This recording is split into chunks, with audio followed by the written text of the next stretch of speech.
सरकार तो अब आना बहुत दूर की बात है। जो है हमारा लड़का जो अब्दुल्ला है उसी का ख्याल रखिएगा।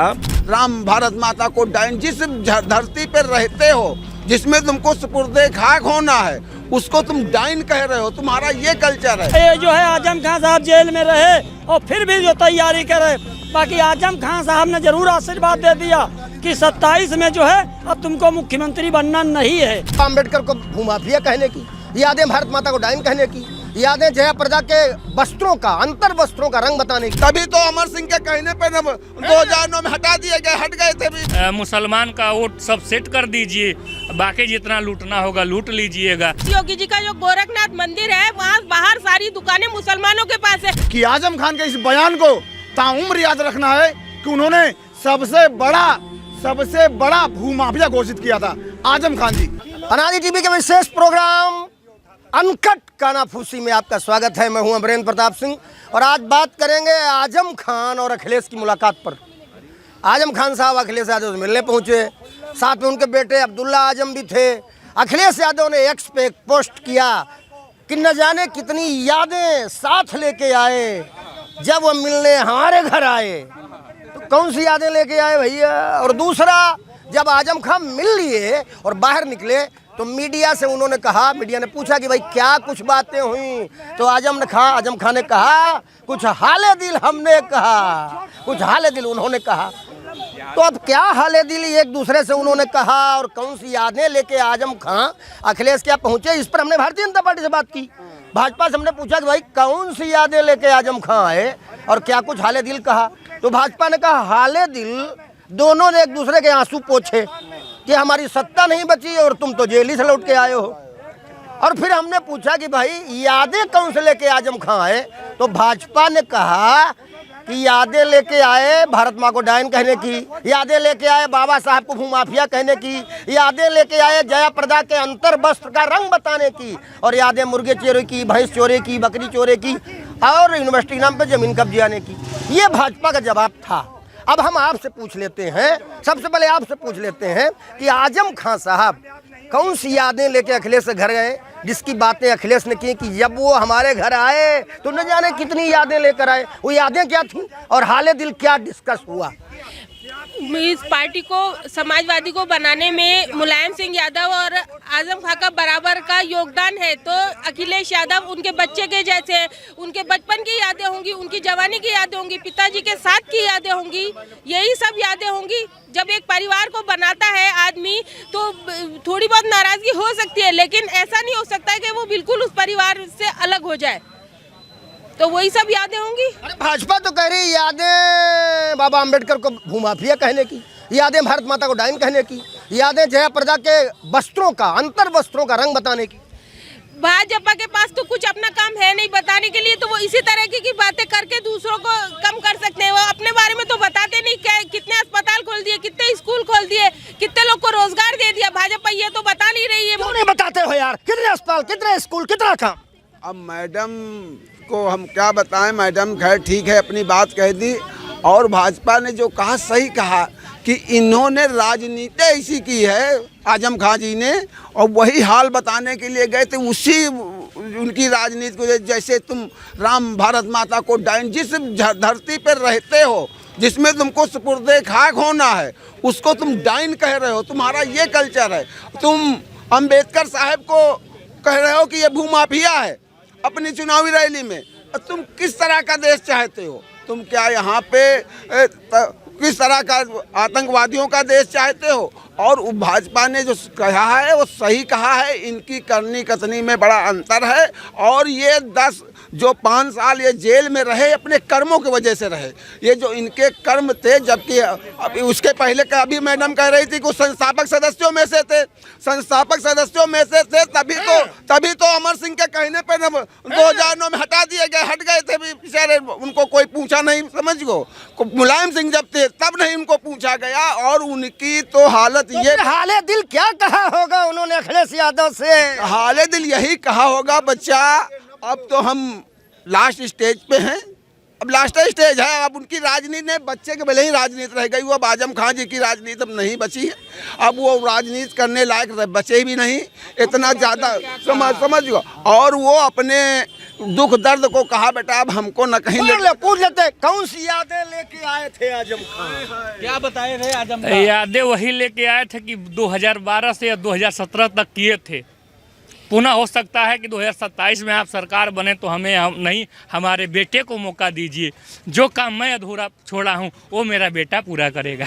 तो फिर कौन सा हाल है दिल अखिलेश यादव ने उनसे कह दिया? वही कहा होगा कि मुसलमान का वोट सब सेट कर दीजिए, बाकी जितना लूटना होगा लूट लीजिएगा। मगर अब देश और प्रदेश की जनता होशियार हो चुकी है, बाहर करने में देर नहीं लगाएगी। आप देख लीजिएगा रिजल्ट। तुम तो खड़े हो, बात निकलेगी हर बात में। क्या कुछ हुआ मुलाकात में? मुलाकात में यही हुआ कि अखिलेश जी ने यही कहा कि जो है जितनी जल्दी आए हो तुम बाहर, जितनी मुसीबत से उतनी जल्दी फिर अंदर जेल में चले, यही उन्होंने कहा होगा। और आज अगर समाजवादी पार्टी के राष्ट्रीय अध्यक्ष माननीय अखिलेश यादव की मेहरबानी से ये जो है आजम खान साहब जेल में रहे और फिर भी जो तैयारी करे, बाकी आजम खान साहब ने जरूर आशीर्वाद दे दिया कि 27 में जो है अब तुमको मुख्यमंत्री बनना नहीं है अखिलेश जी का, ये आजम खान साहब ने आशीर्वाद दे दिया। क्या उल जलूल बताते रहते हो यार। आजम खान बाहर निकले मीडिया से उन्होंने कहा कुछ हाले दिल हमने कहा, कुछ हाले दिल उन्होंने कहा। हाँ, हाले दिल ये जरूर कहा कि जो उन्हें यादव पर मुसीबत पड़ जात रहा, पूरा सैफई परिवार चला जाता रहा और हमारे पर मुसीबत पड़ी तो कोई 1 किलो सेफ लेके नहीं आवा। ये आजम खान आशीर्वाद देने गए थे कि बेटा अब तुम जो है मुख्यमंत्री काबिल नहीं हो। एक बात तो निकल के आती है, अच्छा या बुरा हम कौन तय करेंगे? मुख्तार अंसारी और उनके परिवार का मामला जो भी है आपके सामने, अतीक अहमद और सरफ का मामला सब आपके सामने। आजम खान इतने दिनों बाद जेल से आए, अगले जेल में मिल नहीं पाए, तो फिर हाले दिल क्या था? अतीक और मुख्तार अब उनको कब्र में बुला रहे हैं। कब्र में बुला? कब्र में बुला रहे हैं। वही अखिलेश जी जब गए मिलने के लिए आजम जी से, तो वही जो है बताएगी भाई साहब सरकार तो अब आना बहुत दूर की बात है। जो है हमारा लड़का जो अब्दुल्ला है उसी का ख्याल रखिएगा। अब मुझे कब्र में जाना है जो है, और मैं कब्र में चला जाऊंगा तो बहुत अच्छा रहेगा, नहीं तो इतने दिन बाद मैं जेल से बाहर आऊँगा और अगर आपकी बात पर चलूँगा तो मैं फिर जो है सलाखों के पीछे आऊँगा। और इसी वास्ते आप तो रीला दूसरी चला दे रहे हैं। मैं दुआ कर रहा हूँ कि मुझे कब्र में, जैसे अतीक भाई चले गए, मुख्तार भाई चले गए, मेरा इंतजार लोग कर रहे हैं कब्र में जो है मैं चला जाऊँ जो है। बस यही अखिलेश जी आए थे उनसे हालचाल लेने के लिए, यही चीज़ आजम जी जो है उनको बताए कि मुझे अब कब्र में जाना है। उनका ठीक ठाक हाल है, उनके लाल लाल बाल हैं, गंगाराम अस्पताल से दवा लेकर आए हैं, कब्र में कहाँ चले जाएंगे? इंतजार हो रहा। असल में जो हाल पूछ रहे थे या बता रहे थे, कहा हाले दिल, अखिलेश हाले दिल। अखिलेश हम जब जेल जा रहे थे तो तुमसे कहा था पूरे उत्तर प्रदेश के जितने पंचर पुत्र हैं उनका तुम ख्याल रखना, लेकिन तुमने ख्याल नहीं रखा। उन पंचन पुत्रों में चाहे अतीक हो और चाहे ये मुख्तार अंसारी हो और चाहे शहाबुद्दीन हो बिहार वाले, ये तो सुपुर्दे खाक हो गए तुम्हारे रहते हुए। और कितने पिछवाड़े तुमने सुझवा दिए, किसी को तुमने बचाया नहीं। एक आयोडेक्स लेके तुम भाग जाओ, पहुंचे नहीं। अरे यार कहानी कहाँ शुरू करके कहाँ पहुँचा थे? आप बताइए, मैं बिल्कुल सीरियस आपसे सवाल कर रहा हूँ। एकदम आपकी नज़र में वो हाले दिल क्या रहा होगा जो एक दूसरे से कहा उन लोगों? हाले दिल यही मैंने बताया रहा होगा कि उनकी यादें हैं पुरानी, और ये लोग बोल रहे हैं बीजेपी के लोग कि कुछ नहीं किया। उन्होंने अखिलेश यादव ने ही इमरान उल्ला खान एडवोकेट को किया जिसने उनकी जमानतें कराई। वो बीजेपी की तरह नहीं है कि जाओ छोटा सा काम करो और उसका इश्तहार छाप दो। पूरा काम किया है और दोनों साथ में ही है। केवल वो मीडिया को भ्रमित करने के लिए कि थोड़े से इन लोगों को मौका मिल जाए और इनके दिल की भड़ास पता चल जाए, कैसे ये लोगों के मरने पे खुश होते हैं, कैसे इन लोगों के दुख पे खुश होते हैं। यही इनकी जो है वो है आदतें हैं और यही इनके संस्कार है कि ये लोग बैठ के आजम खान के मरने पे खुश हो रहे हैं। ये इनके इंसान खा दो अभी स्वस्थ कुशल मंगल है ना कि वो कब्र में बुला रहे। अरे कब्र में तो आपको भी जाना है। अरे एक दिन कब्र में नहीं है, ये इनका दूसरा मामला है। रुक जाइए, आपकी बात पर इनसे पूछ लेते हैं। कहा भाई कुछ तो सही बता दो आजम खान साहब के बारे में। क्या सही बताऊं? जब मीडिया जो है हिंदू मुसलमान इसके अलावा इसके पास कुछ है ही नहीं है। क्या बात करते हो हिंदू मुसलमान? मैं अमरेंद्र प्रताप सिंह हिंदू और ये मेरा कैमरामैन जीशान मुसलमान, हम तो दोनों एक साथ है, तुम्हें दिख ही नहीं रहा है। न मीडिया विकास पे बात न करेगी, न शिक्षा पे बात करेगी, न स्वास्थ्य पे बात करेगी। वो फलाने मियाँ रपट पड़े तो हर गंगा विकास पर, शिक्षा पर। अभी तुमने मीडिया पर आरोप लगाया और हमने तुरंत जवाब दिया कि हम दोनों तो एक साथ हैं। आप अपनी बता दो, हम तो एक साथ हैं। नारायण भैया, हम तो एक साथ हैं। आगे कौन है? विजय माइक बोल दो, रुक तो जाओ तो नहीं। असल में सुनिए, मैं बताऊं आजम खान जी ने क्या कहा। आजम खान जी ने क्या कहा? आजम खान जी ने कहा कि एक रात की बंदी पर लोकसभा में भुकार छोड़ कर रोने वाले मुख्यमंत्री जी, अगर उनको 1 साल बंद कर दोगे तो उनका वहीं अंत्योदय हो जाएगा। इसलिए उनको बहुत ये बात अखिलेश यादव से कहने की आजम साहब को क्या जरूरत पड़ी? मैं बता रहा हूँ, क्योंकि अगले मुख्यमंत्री वो हो सकते हैं। आजम खान नहीं, अखिलेश जी। अच्छा, आजम खान नहीं होता। आजम खान कैसे मुख्यमंत्री? तो शराफत कहता है। हाँ, यही तो इन लोगों बेचारे कांग्रेस वाले समाजवादियों ने विचार कर लिया कि मुसलमान को गुलाम बन के रखिए। बाकी ये मुसलमानों में तय कर दिया कि समाजवादी कांग्रेस को हम दोनों को गुलाम बना के रखें। नाटक मत करो, बिहार में भी तुमको डिप्टी सीएम घोषित नहीं किया गया, तब तुमने क्या कर लिया? अरे तो वो तो कांग्रेस का गठबंधन रहा है, जो है तेजस्वी और साहनी तो प्रोजेक्ट होगा। अब राहुल गांधी कह रहे हैं कि हम डिप्टी सीएम बनाएंगे। दुनिया के नक्शे से समाजवादी राहुल गांधी डिप्टी सीएम बनाएंगे, राहुल गांधी डिप्टी सीएम बनाएंगे। हाँ, मैं आता हूँ आपके पास, उस समय नारायण राहुल गांधी डिप्टी सीएम बना सकते हैं, ये इनको उम्मीद है। हाँ, मैं बता रहा हूँ आपको, असल में भारतीय जनता पार्टी ने जहाँ जहाँ चुनाव लड़ाया हर जगह मुसलमानों को टिकट दिया है। जहाँ जहाँ चुनाव लड़ाया वहाँ मुख्यमंत्री बनाया है। प्रधानमंत्री जी हट के खुद प्रधानमंत्री मुसलमान बनाने जा रहे हैं। यहाँ भी हटा के मुख्यमंत्री बाबा जी को हटा के मुख्यमंत्री मुसलमान बनाने जा रहे हैं। इसलिए ऐसी बात है, कहीं चुनाव तक तो लड़ा नहीं रहे, टिकट तक तो दे नहीं रहे। जहाँ मिल रहा है पिछवाड़ा खुलवा के। उत्तर प्रदेश में सबसे ज्यादा, देखिए इन्होंने यूपी की बात की और ये कांग्रेस पार्टी के जिम्मेदार नेता है। उत्तर प्रदेश में सबसे लंबे समय तक कांग्रेस पार्टी ने राज किया और कांग्रेस ने कई दर्जन मुसलमान मुख्यमंत्री बनाए। हम तो डंके की चोट पे कहते, हम डंके की चोट।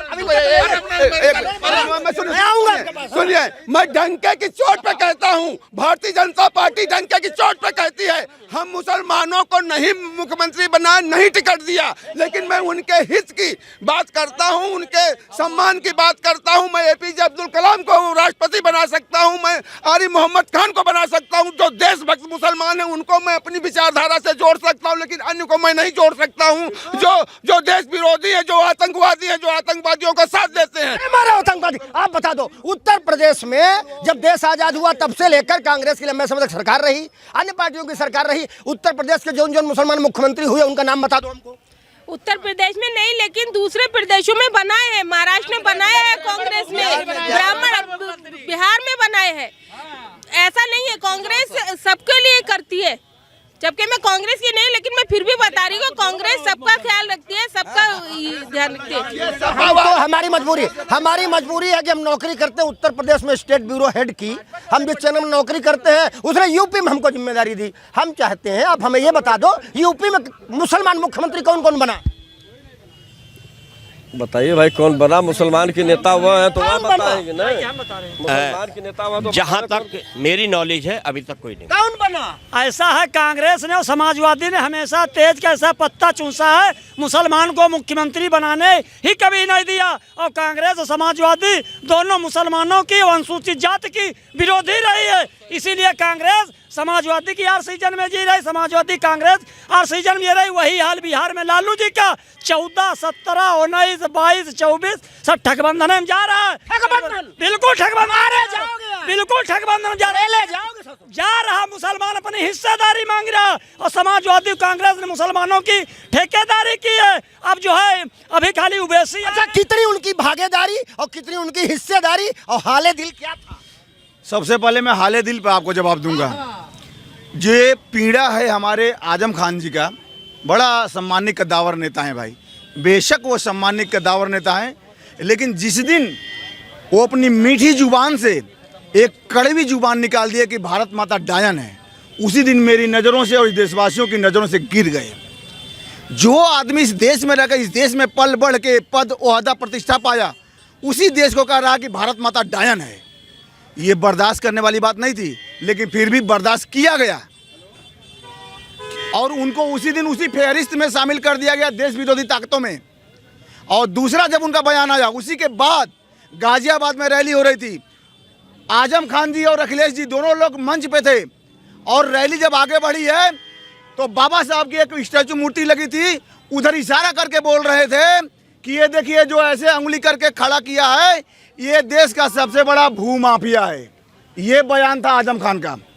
हम कहेंगे अपने संविधान के मानने वालों से, बाबा साहब के मानने वालों से कि आजम खान के इस बयान को ताउम्र याद रखना है कि उन्होंने सबसे बड़ा भूमाफिया घोषित किया था आजम खान जी।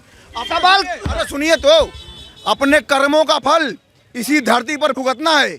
इस धरा पर इस धरा का सब धरा रह जाएगा और खाली हाथ आए और खाली हाथ जाओगे। और उनके देखिए दिल का दर्द बताता हूँ, आदमी क्या है, हाले दिल, हाँ वही हाले दिल। आदमी क्या है अगर दिल को जवानी न मिले, जवानी में 50 महीना वो जेल में गुजारे, 50 महीना जेल में गुजारे अपने पीक टाइम को। आदमी क्या है यार, दिल को जवानी न मिले, वो सजर कैसे हरा हो जिसे पानी न मिले।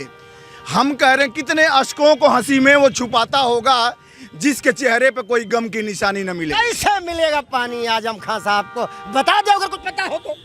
नहीं, बस उनका तो यही था कि जब वापस आए हैं तो हम दो हमारे 70 जिनके हाथों में ईंटा पत्थर। क्या बोला, फिर से बोला जरा। मतलब आते ही उन्होंने पूछा कि हमारे समाज के लोग, वो जो लोग, हम दो हमारे 70 जिनके हाथों में ईंटा पत्थर, उनको बाबा जी ने पेल पाल के रामपाल क्यों बना दिया है? पेल पाल के रामपाल, नहीं हम नहीं आ रहे, लेकिन सवाल तो बनता है, यदि भारत माँ को डायन कहा जाएगा भारत देश में, यदि बाबा साहब भीमराव अंबेडकर जिन्होंने संविधान बनाया उनको भूमाफिया कहा जाएगा, यदि महिला जो भी हो सबका सम्मान है, सम्मान आजम खान का भी है, लेकिन अगर किसी महिला के अंतर वस्त्र पर टिप्पणी की जाएगी, सवाल तो बन। नहीं, ये गलत है, लेकिन मैं बता रही हूँ अगर ये गलत है तो पहले गलत पे बात कर लो आप। हाँ, गलत की बात कर रहे हैं। और योगी जी के दो इंसाफ मैं आपको यहाँ से बता रही हूँ। एक तो योगी जी का जो गोरखनाथ मंदिर है, वहाँ बाहर सारी दुकानें मुसलमानों के पास है, उनके साथ तो बहुत अच्छे रहते हैं। ये बयान देके सिर्फ लड़ाई लगाने का काम करते हैं। दूसरी बात, अगर योगी जी इतने अच्छे हैं, अभी बरेली में जो डंडे पड़वाए हैं, 100 बेचारे बच्चे भेज दिए जेल के अंदर, ये इंसाफ है बीजेपी? बरेली में डंडे पड़वाए 100 बच्चे जेल में भेज दिए, बैठ के बात करो। अरे वो मासूम छोटे छोटे बच्चे पत्थर लेके आए और हमारी सैनिकों पे, हमारे पुलिस वालों पे मतलब पत्थर फेंक रहे हैं, तो उनकी आरती उतारी जाएगी? मारपीट, अरे मारपीट की जरूरत नहीं है। शो हमारा पूरा हुआ, समय हमारा पूरा हुआ। हम बात शुरू किए थे वहीं से कि आजम खान और अखिलेश की मुलाकात हुई। अखिलेश यादव ने पोस्ट किया कि आज जब वो हमसे मिलने आए न जाने कितनी यादें लेकर आए। अब क्या थी वो यादें, सवाल बाकी। और फिर आजम खान साहब मीडिया से कहे कि कुछ हाले दिल हमने कहा, कुछ हाले दिल उन्होंने कहा।